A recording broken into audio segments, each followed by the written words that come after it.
Bonjour à toutes et à tous, j'espère que vous allez bien aujourd'hui pour cette nouvelle vidéo. On se retrouve pour le match de rugby pour la Coupe du Monde de rugby 2019. Afrique du Sud, Italie, donc match important notamment pour ce groupe. Donc on va voir la poule de l'Afrique du Sud et de l'Italie qui contient la Nouvelle-Zélande, c'est tout simplement la poule B. L'Italie est en tête actuellement avec 10 points, avec 2 bonus offensifs de prix et 2 victoires sur ses 2 premiers matchs. Elle a joué la Namibie et les Canada, les 2 équipes les plus faciles à jouer de ce groupe. La Nouvelle-Zélande, elle, c'est 2 victoires, une face à l'Afrique du Sud où il n'y avait pas eu de bonus offensif, pour ça qu'il n'y a que 9 points, et une victoire assez large dans son autre match. Et l'Afrique du Sud, donc, a une défaite et une victoire, et Namibie, Canada, à la quête d'une victoire dans cette Coupe du Monde. L'Italie, je trouve, c'est une équipe qui a pris la confiance, et je pense qu'il va falloir se méfier du match Italie-Afrique du Sud pour pas avoir la même surprise que Japon-Irlande.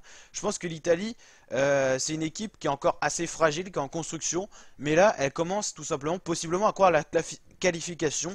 Elle a pris 10 points, elle a été chercher les bonus offensifs, ce qu'elle n'aurait pas été capable de faire forcément face à Namibie, Canada dans les années précédentes. Elle a pris des points, bien sûr elle a un groupe avec la Nouvelle-Zélande. Je pense que Italie-Nouvelle-Zélande, il n'y aura pas photo, c'est pour la Nouvelle-Zélande qui paraît en marge d'aller chercher peut-être une nouvelle édition de la Coupe du Monde, en tout cas d'aller loin dans cette compétition.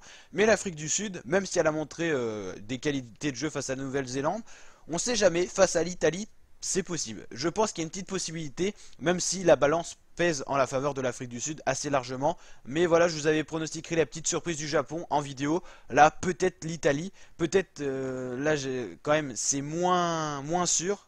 Mais il y a une lueur d'espoir pour l'Italie, quoi. Je pense qu'elle a pris la confiance sur ses 2 premiers matchs. En fait, c'est tout simplement qu'elle a eu une chance de calendrier, c'est d'affronter les 2 équipes les moins fortes de ce groupe et donc d'aller chercher des points et possiblement la confiance. Là, l'Italie, elle va vouloir faire quelque chose tout simplement dans ce groupe. C'est pas forcément aller que chercher la 3e place et donc pas être qualifié pour la suite, mais là, aller chercher une 2e place ou une première place. Première place, ça sera compliqué. Il y a quand même Afrique du Sud, Nouvelle-Zélande, il faudrait battre les 2.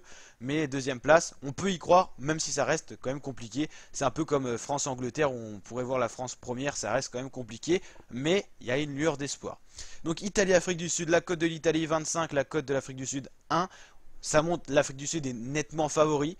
Mais voilà, s'il y a un match à pronostiquer, pourquoi pas avec une surprise, pourquoi pas victoire de l'Italie.